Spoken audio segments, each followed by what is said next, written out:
Hari Hari Om Tats Hari Om Tatsat Hari Om Tatsat Jaya Guru Jaya Guru Jaya Guru.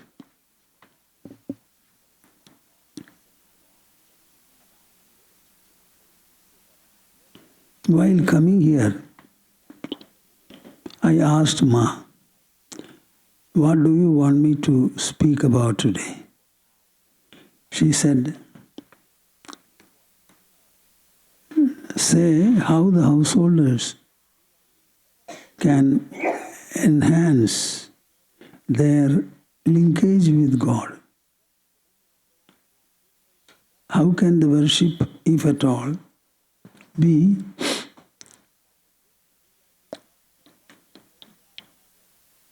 thought of in a manner that will contain the whole of their life and enable them to be linked to God. My dear souls, there are wonderful methods for all these. But all these methods require a measure of learning on the one hand by exposure, and by your reflecting upon what you have heard, spending some time. I would like to put it as 50 mind hours. When you are able to put 50 mind hours to absorb the message, you will find the message becomes part of your life. 50 mind hours not at one time. Altogether 50 mind hours. Maybe half an hour, 1 hour, 1.5 hours like this. But altogether minimum 50 mind hours you have to devote to understand the concept, absorb it, assimilate it, and make it part of your being. Everybody knows about worship. Worship is offered to God. Normally, how do you make the worship? You collect some special materials and then take them in your hand, maybe flowers, chant the name of God, and then offer it in front of a picture, an ideal, or some other representation. Mark very well, be attentive. You have taken the materials and offered them. And the materials are not all, but some materials. And then you offer them. So your hand is involved, material is taken, and with the tip of the fingers you place them in front of the altar or at the altar. So this is a worship which depends upon the materials you collect, the fingertips which you offer the materials to God. Think for a moment whether the worship can be enhanced in terms of time and duration. In Bhagavad Gita itself, Krishna speaks about Patram Pushpam Phalam Toyam Yome Bhaktya Prayachadi Tadaham Bhakti Upahridam Ashnami Prayatatmana. But he doesn't stop there.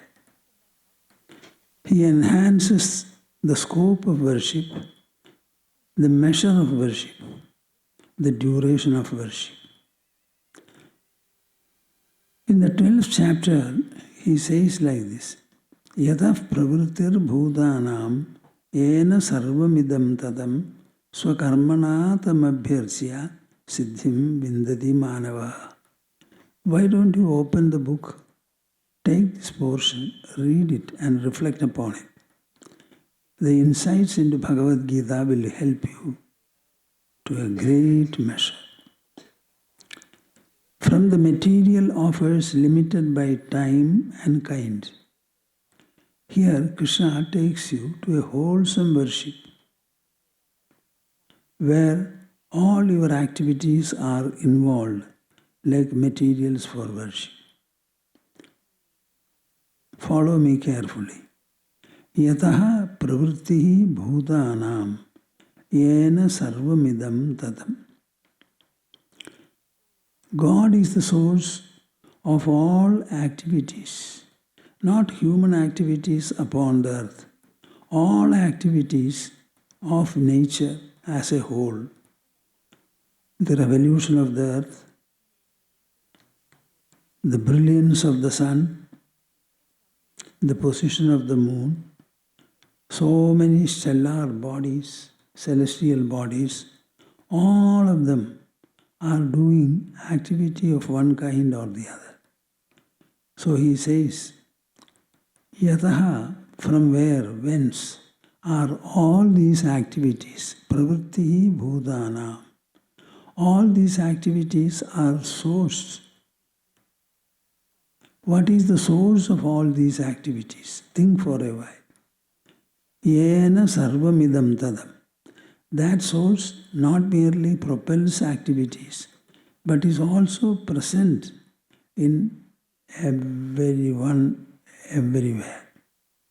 Yena sarvamidam tadam, by which all are pervaded. So it is the source from which all activities proceed. It is also equally the presence that permeates everywhere and all. If this is the nature of the God, tell me for a moment, how will you worship Him? When you throw flowers, He is in the flowers, in your hands, in the space in between, in the air. If He is present everywhere, including you, how can you worship Him with materials? Altogether, a different type of worship is required. What is that? Swakarmana tamabhyarchya. Your activity itself is propelled by Him. Whether it is thinking, speaking or acting, seeing, hearing, smelling, tasting or touching. All the activities that transpire in you, they are propelled by Him. The revolution of the earth, the brilliance of the sun, everywhere, the propelling factor, the source is this presence. Now such a God, how will you worship? He says, don't select or look for any particular activity or particular material. On the other hand, use all your activities. You get up in the morning, you have got up because God has propelled it. You go to the toilet, take bath, it is again propelled by Him. Anything and everything that you do, bodily or sensorily, orally, mentally or intellectually, all are propelled by Him, and He is present in all. Such an all-pervading presence, how can you worship? He says, do not look for a special time or special materials or special mantras or tantras. Swakarmana, whatever is the action done by you, activity done by you, all these activities should be placed at the altar of God. Just imagine, from the little material that you take and worship by placing it at the altar, from that short time worship, the worship is enhanced to cover all your activities, including waking up in the morning, going to sleep at night. Swakarmana, just like the material offers you consider as worship, everything you do should be considered as worship, because the propelling source is within you. And the outside world is also equally pervaded. So it is an awareness, an attitude, a kind of a comprehension, understanding that you should develop.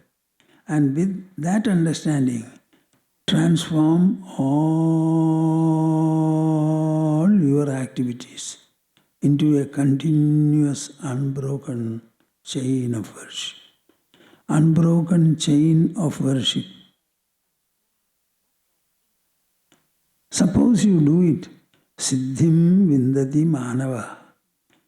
That human who transforms all his activities, physical, sensory, oral, mental, and intellectual, all the activities, by identifying in his mind that all are propelled by God and God is present everywhere. So in order to worship God, I don't have to select an idol, go to the puja room, collect materials, clean them and offer them. Next day remove them. All this is not the way.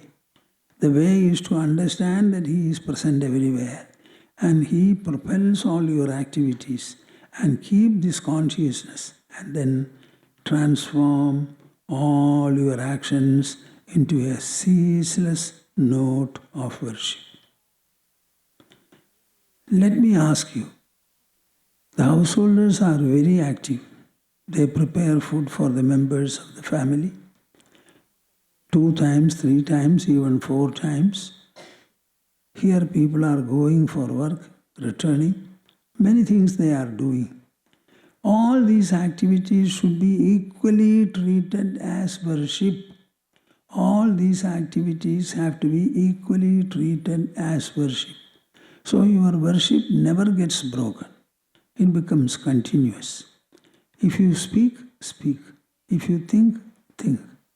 If you act physically, okay. All these should be treated as sublime worship to the Lord, who is the source of all activities and who pervades and permeates everything in creation. So it is actually an enlargement of your mind and vision. Your vision about God should enlarge itself, elevate itself to understand the all-pervading presence of God and accept it. Then accordingly, your mind and intelligence also should evolve, should get reformed and refined to transform everything that you do into a continuous note of worship. Swakarmana tamabhyarchya siddhim vindati manava.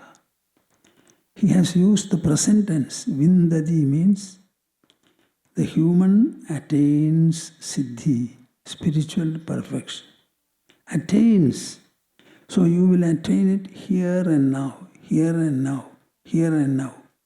Just like the birth of a child, the marriage of a son or daughter, this will also become an event in your life.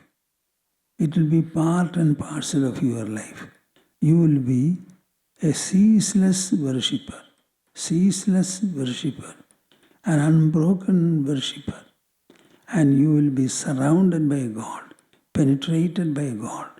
God will not be the least distance from you, nor will you be the least distance from you. Not even a fraction of millimeter is God away from you, nor you away from God. This realization you will have in the course of about, how much shall I say? If you are sincere and earnest, you can catch it this very moment. Or at least by trial and error. I think it will take maximum 3 years to have a full realization of God.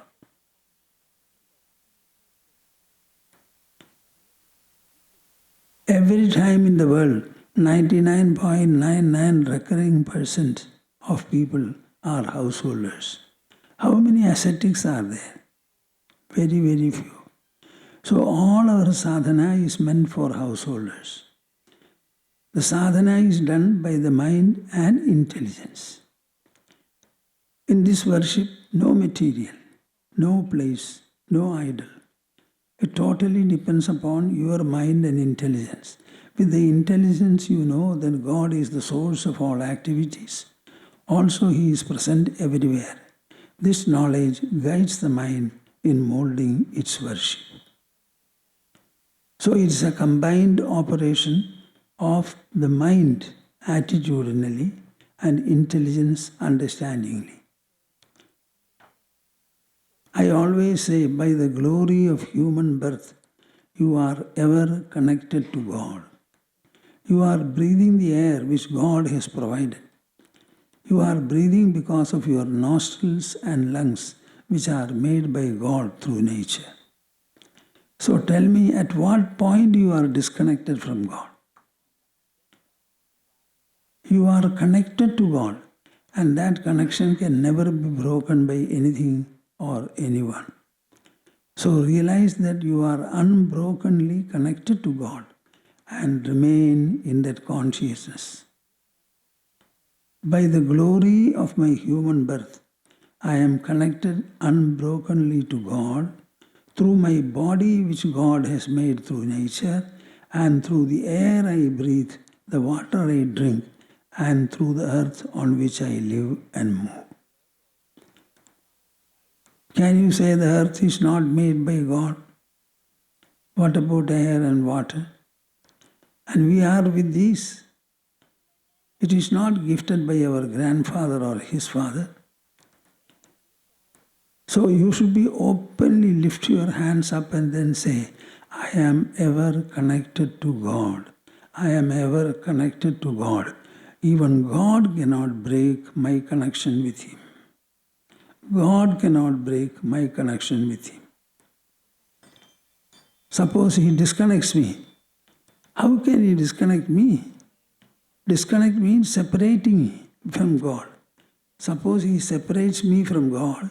In between the two separated bodies is God present. So where is the separation?